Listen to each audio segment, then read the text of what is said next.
मराठी बोलू काय मराठी मराठी काय आहे आपल्या धाराशिव उस्मानाबाद जिल्ह्यामध्ये जनता सरकार मोर्चाचं एक आयोजन केलं होतं। 3 दिवसाचं प्रशिक्षण शिबिर ठेवलं होतं। आजचा 3रा दिवस आहे। त्या जनता सरकार मोर्चाच्या माध्यमातून लोकांना ज्यांचे शेतकरी आत्महत्या करू लागलेले आहेत, त्यांच्यावर कर्ज आहे, कोरोना काळानंतर जे काही त्यांना त्रास होतोय, ज्यांच्या नोकऱ्या गेल्या, त्यांचे जॉब गेलेले आहेत, त्यांचा कायचे बांधे झाले, अशा शेतकऱ्यांच्यावर कर्ज झालेले आहे। ती कर्ज फेडू शकत नाही। ते कर्ज फेडण्यासाठी जनता सरकार मोर्चा म्हणजे त्याच्या माध्यमातून त्यांचं कर्ज कसं अदा केलं जाईल, कर्ज माफी मागत नाही पण कर्ज कसं अदा केलं जातं त्यासाठी प्रशिक्षण या ठिकाणी आयोजित केलं होतं या आपल्या धाराशिव जिल्ह्यामध्ये। आणि संपूर्ण महाराष्ट्रातून आणि काही राज्याचे पण काही कार्यकर्ते या ठिकाणी आलेले आहेत। तुमचं नाव आणि पद काय आहे ते सांगा। पद माझं नाव वैद्य नवनाथ दुधाळ। पद असं मी जनता सरकार मोर्चाचा सदस्य पण आहे, सदस्य म्हणा। मैं डॉक्टर देवेंद्र बलहारा, मैं चंडीगढ़ से हूँ और जनता सरकार मोर्चा के संस्थापक सदस्य हैं। ये सुनील शर्मा जी हैं, ये भी जनता सरकार मोर्चा के संस्थापक सदस्य हैं। जनता सरकार मोर्चा असल में एक ऐसा संगठन है जो संगठन ना होते हुए लोगों को संगठित करने का काम कर रहा है।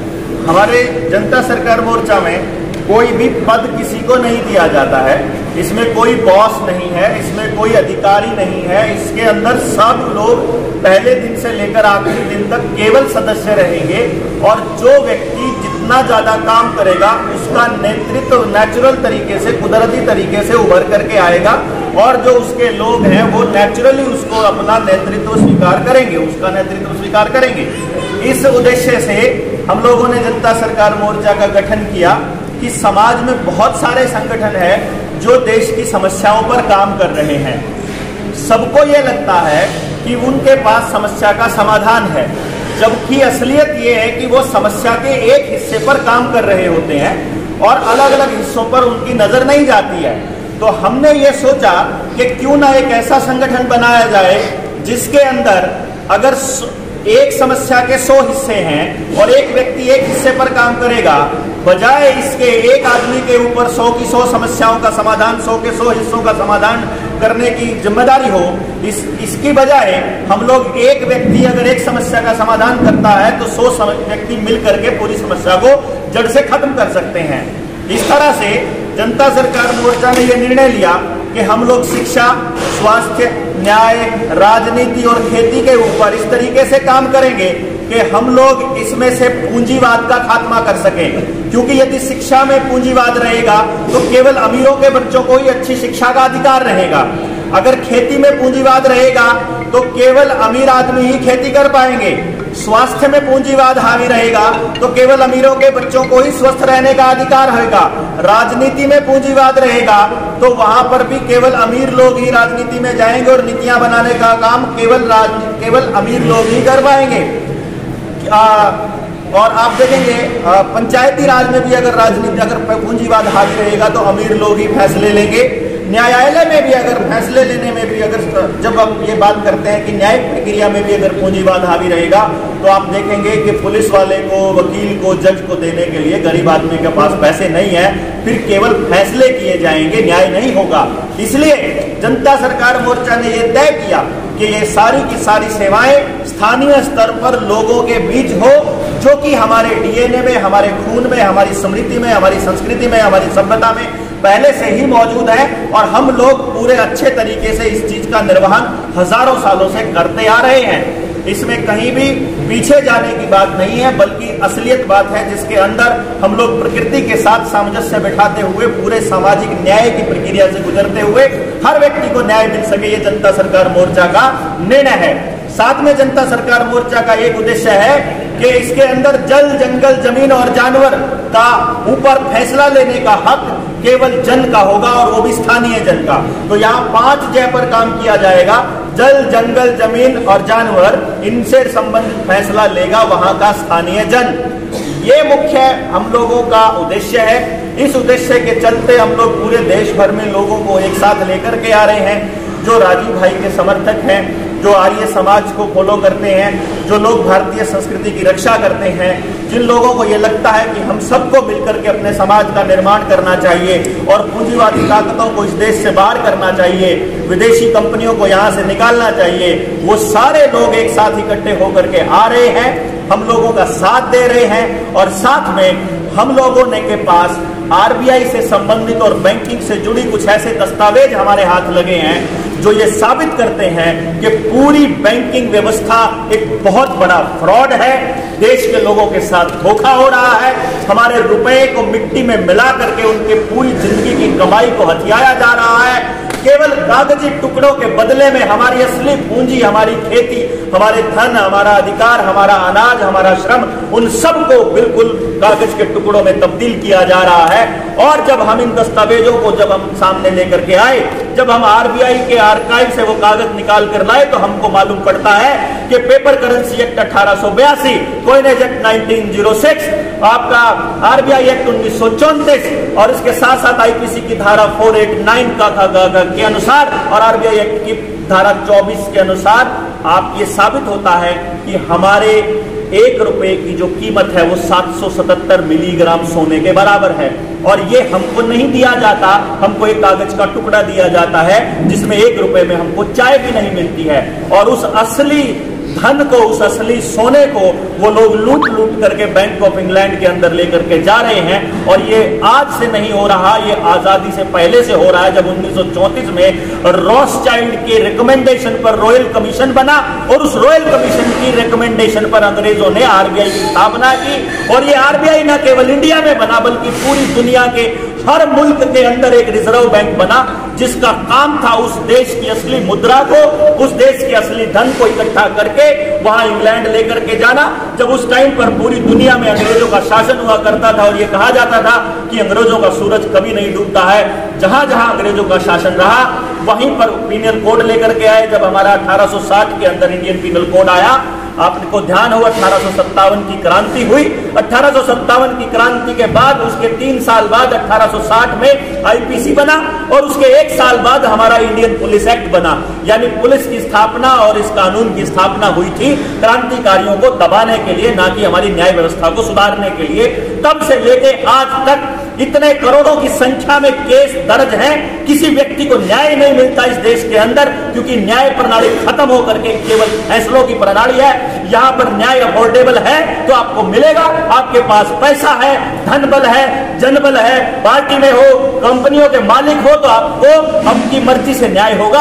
आम इंसान सड़कों के ऊपर धक्के खाता फिरे, पुलिस वाला भी डंडा मारेगा, जज भी उसको कभी भी फैसला सुना करके जेल में कर देगा। इस तरह की व्यवस्था चल रही है। इस व्यवस्था से लड़ने के लिए जनता सरकार मोर्चा की स्थापना की गई थी। और अब ऐसे लोग जो इस पूरी व्यवस्था को समझते हैं, उनको इकट्ठा करके जनता की वो ताकत जो इन अधिकारियों को और इन नेताओं को मिली है, जिसके बल पर ये नए नए कानून बनाते हैं जिससे कि जनता को ही रगड़ा जाए, उन कानूनों को बदलने का, उन कानूनों को सही करने का, उस व्यवस्था को ठीक करने का हम लोगों ने जिम्मा उठाया है। संपूर्ण व्यवस्था परिवर्तन एक अभियान मानवता की ओर, ये जनता सरकार मोर्चा का स्लोगन है। परमानेंट अपोजिशन, पैरेलल सरकार, ये जनता सरकार मोर्चा का विजन है। और आपको समझ में आए कि देश की उन तमाम उन ताकतों को धराशाही करना हम लोगों का मकसद है, जो इस देश को बांटने पर, तोड़ने पर, खत्म करने पर, व्यवस्था को समाप्त करने पर लगे हुए।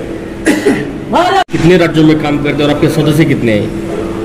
ये असल में जनता सरकार मोर्चा का विजन ये है कि जो भी व्यक्ति समाज के लिए चिंतन करता है वो जनता सरकार मोर्चा का सदस्य हो सकता है। इसमें क्योंकि कोई अधिकारी नहीं है तो हम कोई नहीं है जनता सरकार मोर्चा में शामिल करने वाले, और हम कोई नहीं है जनता सरकार मोर्चा से निकालने वाले। तो हम क्या करते हैं, हम हर शहर के अंदर, हर गांव के अंदर, हर स्टेट के अंदर हम जनता सरकार मोर्चा की ट्रेनिंग करते हैं, जिसमें वहां के स्थानीय युवा इकट्ठे होते हैं, पूरे देश के साथ चल रहे षड्यंत्रों को तब से लेकर के जो 1492 के अंदर तीसरा पेपर बुल आया, उससे लेकर अंग्रेजों के आने, मुगलों के आने और बाकी सारी तमाम षड्यंत्र और राजनीतिक पार्टियों के षड्यंत्रों से मिल करके वो जितने षड्यंत्र हुए हैं अभी, चाहे गैट समझौता हो, चाहे WTO हो, चाहे यूनाइटेड नेशंस का षड्यंत्र हो, चाहे पेंडेमिक ट्रीटी हो, चाहे ये डिजास्टर मैनेजमेंट एक्ट, तमाम एक्ट, सारी चीजों की जानकारी देने के लिए हम लोग अलग अलग राज्यों में जाते हैं। अभी तक भारत के अंदर कोई ऐसा राज्य नहीं है जहां जनता सरकार मोर्चा के लोगों की ट्रेनिंग नहीं हुई है, जहां हर जिले के अंदर लोग इकट्ठे नहीं हो रहे हैं। और आपको ध्यान हो, इस पूरे के पूरे पेंडेमिक के दौर में डिजास्टर मैनेजमेंट एक्ट जब लगा हुआ था तो जनता सरकार मोर्चा के लोग ही थे जिन्होंने ये लॉकडाउन तोड़वाया था। पहली बार स्कूल हरियाणा ने खोले थे, मास्क का खुले होकर के विरोध किया था।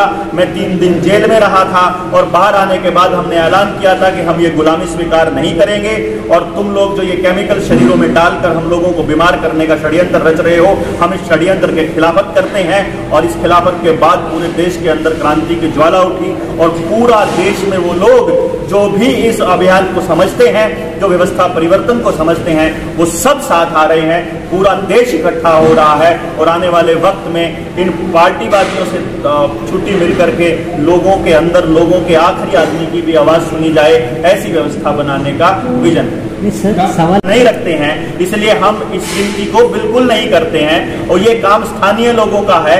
आज भी अगर आप देखेंगे यहाँ करीब 500 के करीब लोगों ने टोटल ट्रेनिंग लिया है और इसके बाद हमारे 5 जिलों की ट्रेनिंग के लिए ऑलरेडी हमारे पास व्यवस्थाओं की वो हो गई है और अगले 5 हफ्तों में हम लोग पूरे महाराष्ट्र के अंदर ये ट्रेनिंग प्रोग्राम कंटिन्यू करेंगे। आपका तो सदस्य नहीं है, आपने बता दिया, लेकिन आपका केडर भी नहीं है, समझो केडर भी नहीं है, नहीं लोकल लेवल पे केडर। विजन कैसे आप प्राप्त करेंगे? आप देखिए, विजन का क्या रोना है, ये काम हमारा नहीं है। महाराष्ट्र के अंदर जिस तरह का पर्यावरण है, जिस तरह का वातावरण है, वहां के लिए वहां के लोग तय करेंगे उनको कैसी व्यवस्था चाहिए। वहां हम लोग तय नहीं करेंगे, ये हमारा कैडर नहीं है, ये लोगों का कैडर है। ये लोग तय करेंगे कि उनको वहां पर क्या चाहिए। गांव के लेवल पर कैडर तैयार हो रहा है, जहां वो लोग हमको मिले भी नहीं है वहां भी कैडर तैयार हो रहा है। अननोइंगली एक ऐसी व्यवस्था तैयार हो रही है जिसको मॉर्फिक रेजोनेंस बोलते हैं। ऐसी फ्रीक्वेंसी पर आकर के लोग काम कर रहे हैं, ऊर्जा एक दूसरे से लेते हुए वो अपने स्थानीय स्तर पर स्वावलंबन की दिशा में काम कंटिन्यूअसली चल रहा है। तो ये कोई मेरी आंदोलन या मेरा संगठन या इनका संगठन किसी का नहीं है। ये लोग केवल नेतृत्व करने का काम कर रहे हैं। किसी साथी को किसी चीज पर कोई चीज समझनी है, उसको समझाने का काम हम लोग कर रहे हैं। किसी को कंट्रोल करने का, किसी को दिशा दिखाने का, किसी को अपने हिसाब से चलाने का काम हम लोग नहीं करते।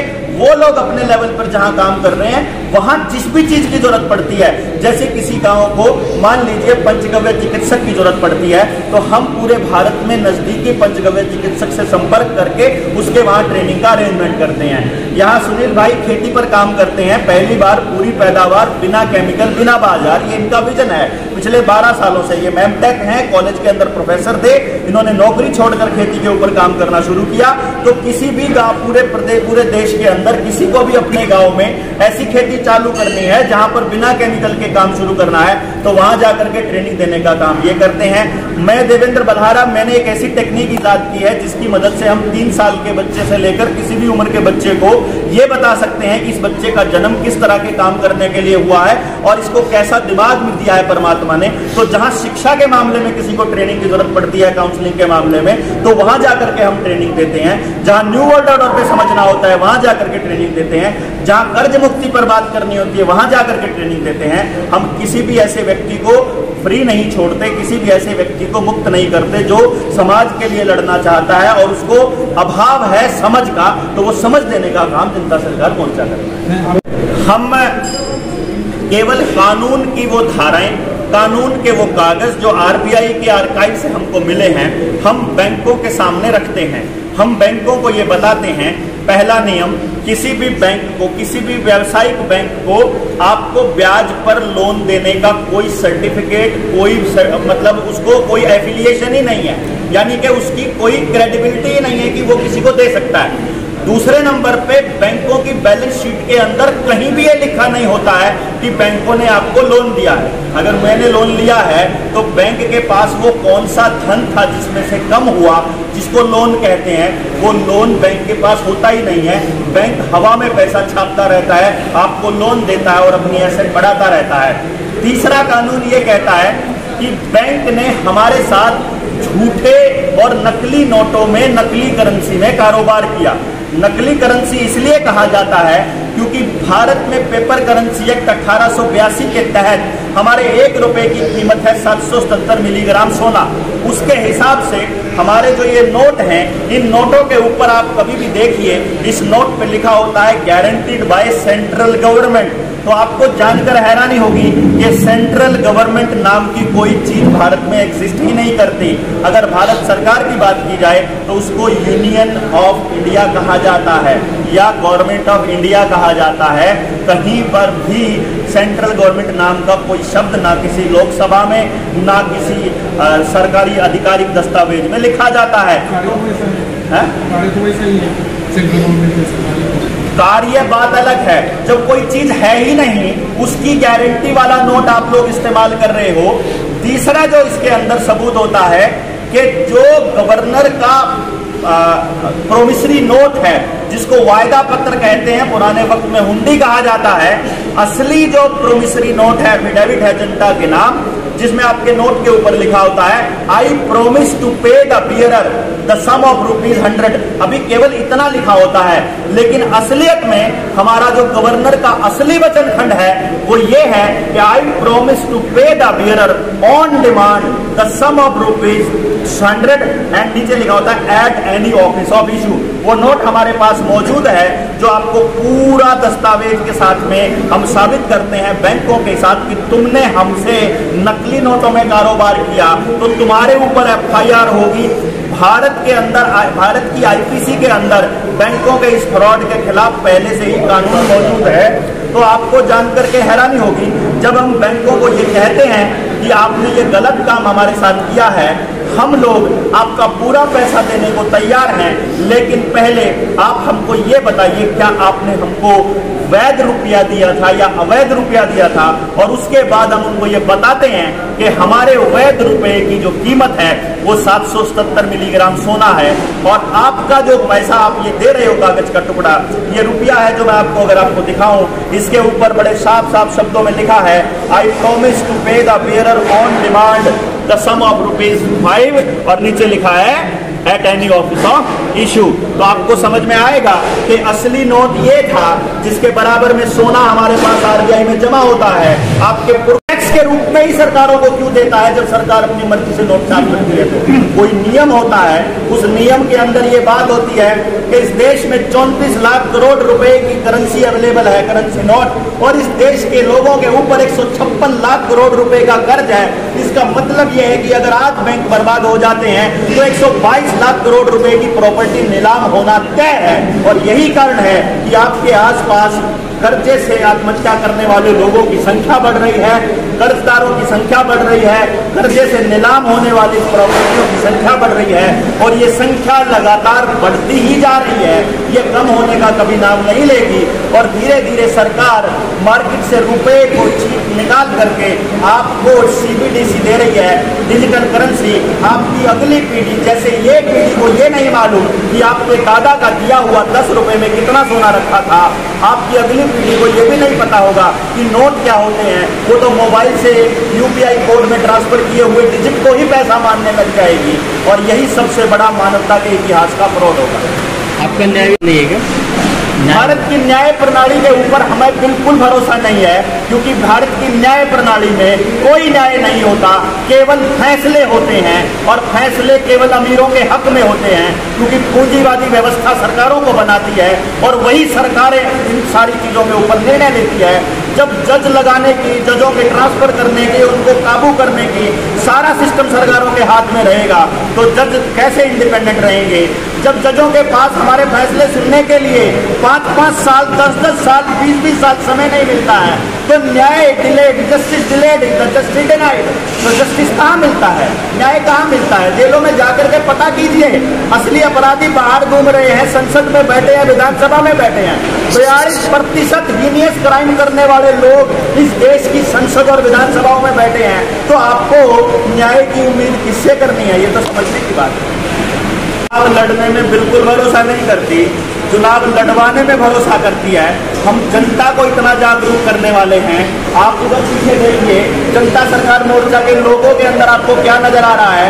नेता को किसान ने हद में जोत रखा है और पीछे डंडे से पेल रहा है।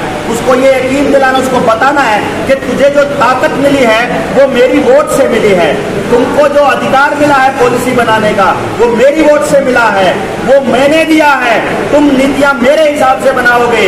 और जो डीसी है उसको बड़ी कोठी, बड़ी गाड़ी मेरे पैसे से मिलती है, टैक्स के पैसे से। तो डीसी को ये बताने का काम जनता भविष्य में करने वाली है कि नौकर है, नौकर की तरह बिहेव कर, मालिक जनता है, क्योंकि जनता ही सरकार है। महात्मा गांधी को इस पर महात्मा गांधी जी की तस्वीर नहीं है। देखिए, कल को आप चौधरी चरण सिंह का विरोध कह दोगे, फिर अंबेडकर का कह दोगे, फिर किसी और का कह दोगे। हमारा किसी का विरोध नहीं है। जो साथी यहाँ बना रहा है, जो सामने फोटो बाद में आ गए, वो लग गए। हम सभी क्रांतिकारियों का, देश के सेनानियों का सम्मान करते हैं। हम सभी उन लोगों का सम्मान करते हैं जिन्होंने भी इस देश के लिए बलिदान दिया है, जिन्होंने भी काम किया है। हमारा कोई मकसद किसी के विरोध का नहीं है। हमारे पास सीमित संसाधन, सीमित समय, सीमित जगह होती है पोस्टर पर, उसके हिसाब से जैसा उचित लगे वैसे क्रांतिकारी। आप कह रहे हो कि किसानों के साथ आप हैं। जब दिल्ली में कुछ किसानों का आंदोलन हुआ, क्या उन्हें आपका पार्टिंबा था? कुछ किसानों का नहीं, लाखों किसानों का आंदोलन था। 13 महीने तक परमानेंट बॉर्डर के ऊपर मैं बैठा था। मेरा अलग टेंट था।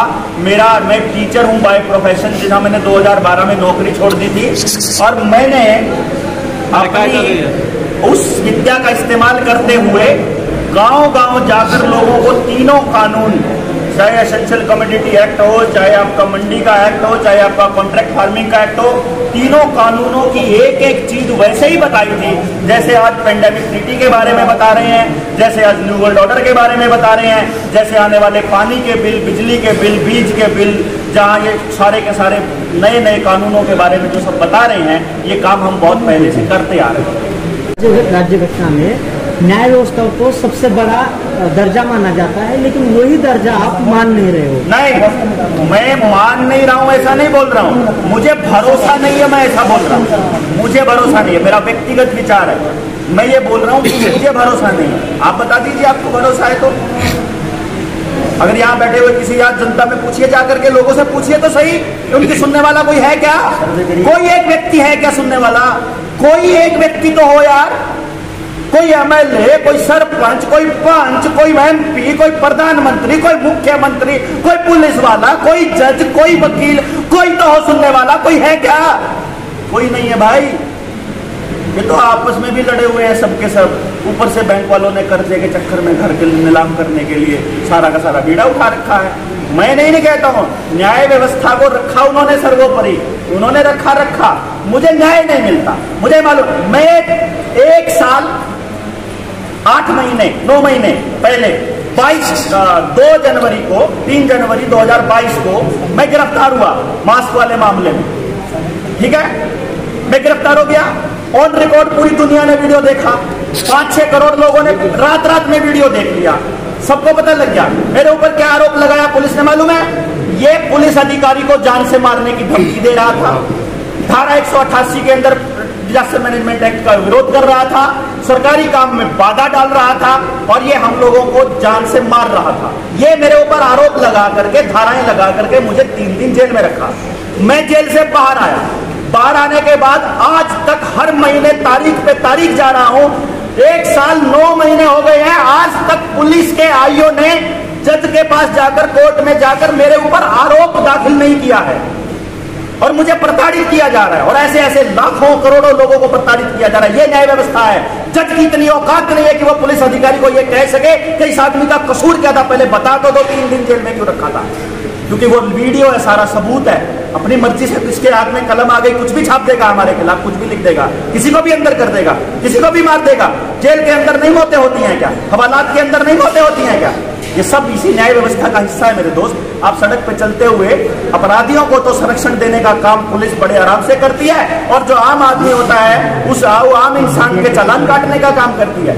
आपको रोड आपके पैसे से बना, आपकी जमीन पर बना, लेकिन कंपनी को टैक्स वसूलने के लिए दे दिया जाता है और सारे रोड टूटे हुए मिलते हैं। न्याय व्यवस्था आपके ऊपर जो अन्याय हुआ वो प्रशासकीय व्यवस्था का भाग है और आप दोष न्याय व्यवस्था को दे रहे हैं। न्याय व्यवस्था का मेरे को फिर कोर्ट में क्यों बुलाया जाता है? 1 साल 9 महीने से कोर्ट में किस लिए बुलाया जाता है? मैंने क्राइम किया, मेरे को क्राइम किया, तो जज का ये हक नहीं बनता कि वो पूछे कि इसका कसूर क्या है, बताओ पुलिस वाले को। ये 9 महीने से चक्कर, 1 साल 9 महीने से चक्कर क्यों काट रहा है? 21 महीना थोड़ा नहीं होता मेरे दोस्त, तो 21 महीना। ये मेरी बात नहीं है, ये व्यवस्था का हिस्सा है। अगर ये व्यवस्था नहीं होती तो मेरे साथ भी नहीं होता ना। ये मैं तो सिंबल हूं, मैं सिंबॉलिक हूं, मैं अपने दर्द को नहीं गा रहा हूं। मुझे तो ठीक है, मैं तो देख लूंगा उसको, मैं तो उस आईओ को खाऊं, मैं तो उसकी नौकरी खाऊंगा। कैसे खाएंगे? कैसे खाएंगे? मैं उसको बताऊंगा कि तुमने जो आरोप लगा करके मुझे 3 दिन जेल में रखा, मुझे बताइए आपने क्यों रखा। वो न्यायालय में जाना पड़ेगा ना उसके लिए। न्यायालय खाएगा।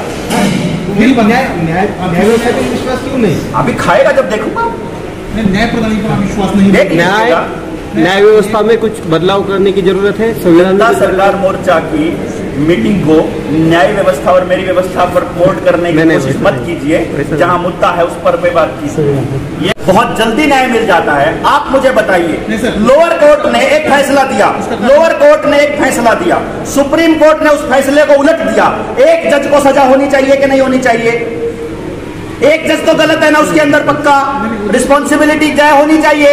कानून सबके लिए एक, हर जगह बराबर होना चाहिए। ऐसा कैसे हो सकता है कि लोअर कोर्ट अलग फैसला देती है और ऊपर वाली कोर्ट अलग फैसला देती है? नहीं सर, उसमें पेंडेंसी का कारण हो है। पेंडेंसी बहुत प्रकरणों की पेंडेंसी है, इसलिए एक जज सिर्फ एक दिन में 10 प्रकरण में, तो 100 जज लगाने में क्या दिक्कत है?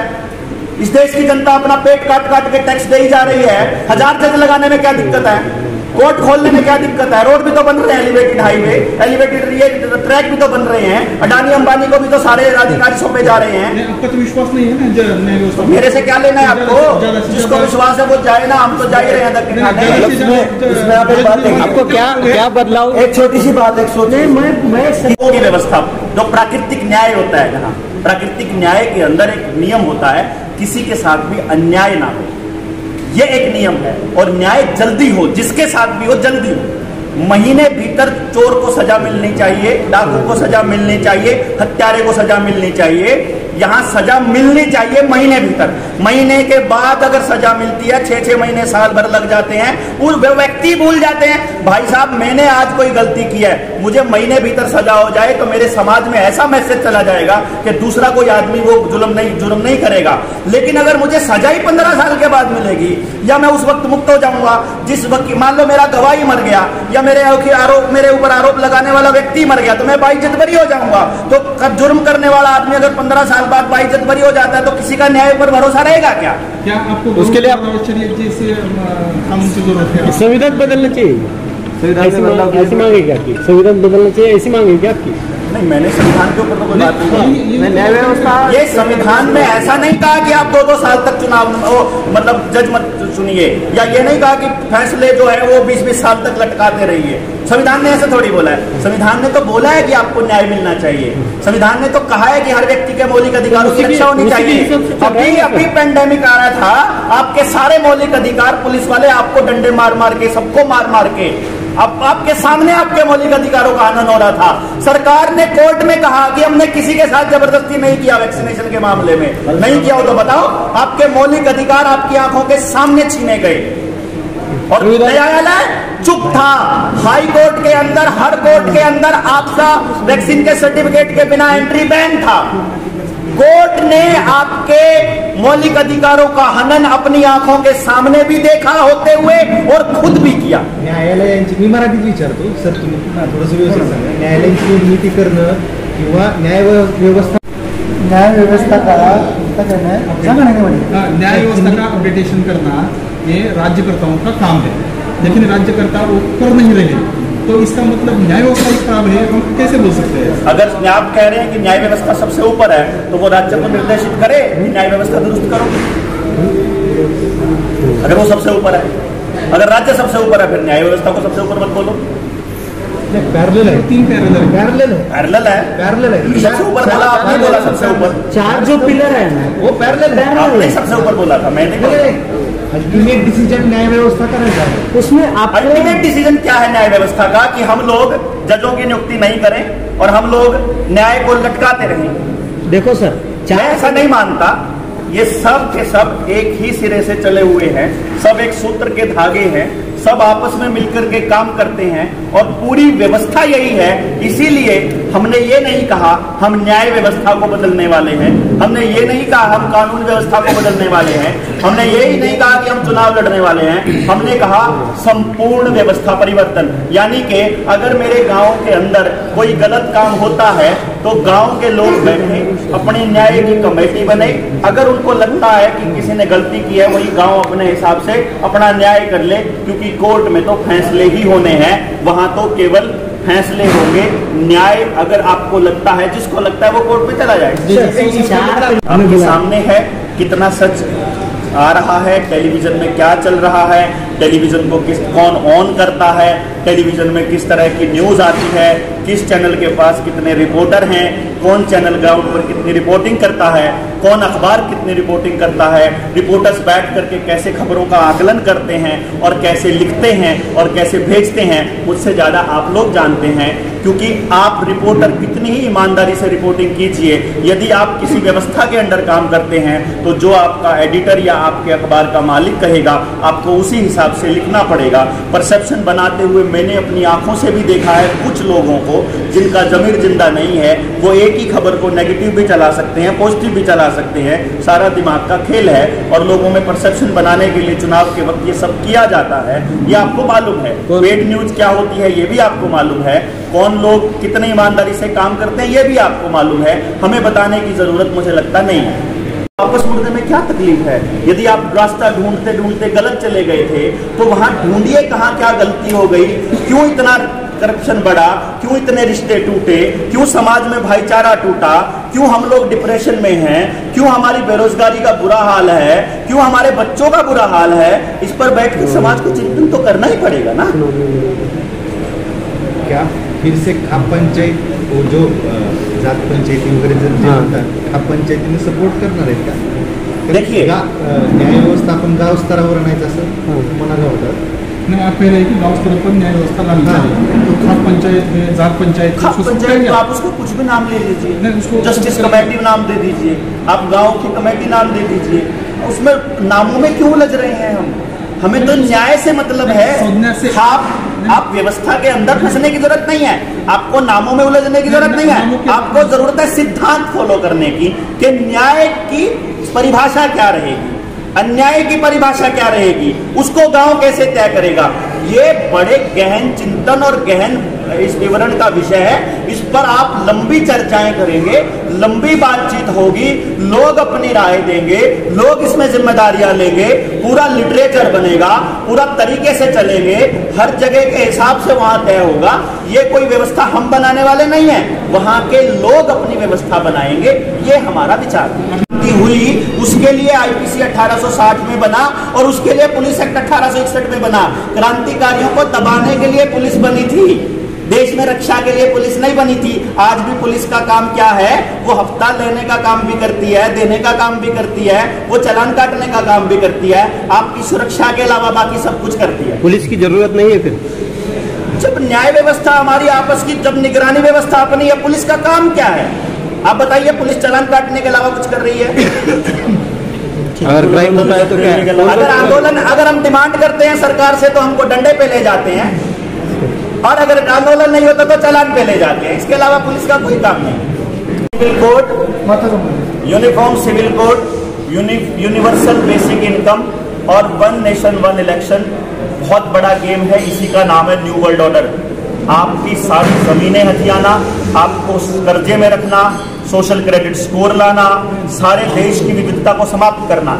अगर आपको ये कहने लग जाएं कि आपके सरपंच का चुनाव, आपके मेंबरान का चुनाव, आपके जिला परिषद, आपकी ब्लॉक समिति, आपका एमएलए, आपका लोकल स्तर पर जितने चुनाव हैं वो सब खत्म होकर के केवल एक व्यक्ति को देख करके चुनाव हो जाए या सिर्फ सेंटर में हो जाए, ये व्यवस्था वहीं जा रही है जो चाइना में है। पिछले 15 सालों से चाइना के अंदर एक ही पार्टी की सरकार है, एक भी इलेक्शन नहीं होता है, एक ही पार्टी का राज है। यही पूरी दुनिया में चल रहा है, यही रशिया में पुतिन कर रहा है, यही अमेरिका के अंदर चल रहा है, यही फ्रांस में चल रहा है, यही इंडिया में चलाने की तैयारी है।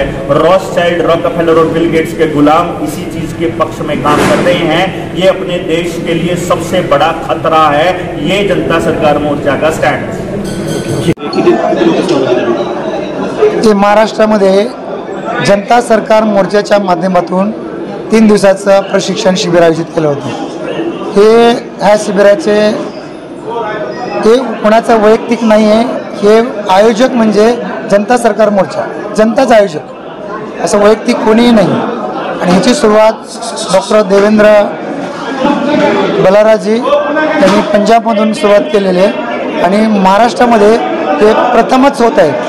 आणि महाराष्ट्रातल्या जवळजवळ सगळ्या जिल्ह्यामध्ये 3-4 जिल्हे सोडले तर सर्व जिल्ह्यातले त्या लोक आलेले आहेत। आणि काही राष्ट्र 17 ते 18 राष्ट्रमधून पण या ठिकाणी लोक आलेले आहेत। काय उद्देश होता नेमका याचा की आता तुम्हाला जल, जंगल, जानवर, जमीन हे वाचलं पाहिजे। हे सर्व सरकारच्या ताब्यात चालले आणि शेतकरी आहेत, हे शेतकरी जे आहेत आत्महत्या करू लागलेत। कोरोना काळाच्या नंतर ज्या लोकांना आजारी पडलेत, त्यांच्याकडे पैसा नाहीत, त्यांना जमीन त्यांची विकावं लागलेली आहे आजारासाठी, आणि ज्यांच्या लोकांच्या नोकऱ्या होत्या त्या नोकऱ्या गेल्या, जॉब गेलेत आणि यामुळं सगळे आर्थिक गांगडले गेले, त्यांच्याकडे पैसा नाही आहे आणि म्हणून शेतकरी आत्महत्या करू लागले। कारण जमीन पण पिकत नाही, पाऊस पण पडत नाही। आता बघा आपला दुष्काळ सुरू आहे, मग हे शेतकऱ्यावर संकट का? कारण शेतकरी हा बळीराजा आहे, सर्वांना पूर्ण देशाला अन्न देणार आहे। तोच जर गरीब असेल म्हणून शेतकऱ्यालाच आपल्या याच्यामध्ये पुढे आणायचं आहे। ज्यांच्यावर घरावर कर्ज असेल, शेतावर कर्ज असेल किंवा गाडीवर कर्ज असेल, मोटरसायकलवर कर्ज असेल, कुठलंही कर्ज असेल तुमचं, तर ती कर्ज माफी मागत नाहीत आपण सरकारला।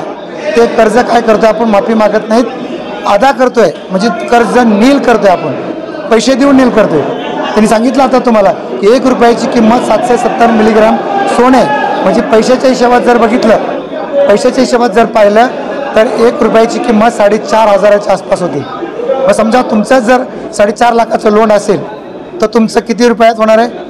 केवळ 1 रुपयामध्ये, 1 रुपयामध्ये तुमचं 4,500चं कर्ज नील होणार आहे। म्हणजे 4.5 लाखाचं असेल तर 100 रुपयात तुमचं कर्ज नील होणार आहे। आणि हेच त्यांना आपण जनतेला सांगतोय की तुम्ही याच्यासाठी कर्जासाठी आत्महत्या करू नका, तुम्ही वाचले पाहिजेत। तुम्हाला कुठल्याही सरकारकडे जायची गरज नाही, कर्ज माफी करतो आम्ही, हे करतो ते नुसतं आश्वासन घेण्यापेक्षा तुमचं ह्या जनता सरकारच्या माध्यमातून तुमचं सर्वच्या सर्व कर्ज नील केलं जाईल आणि पैसे भरून केलं जाईल। मग तुमचे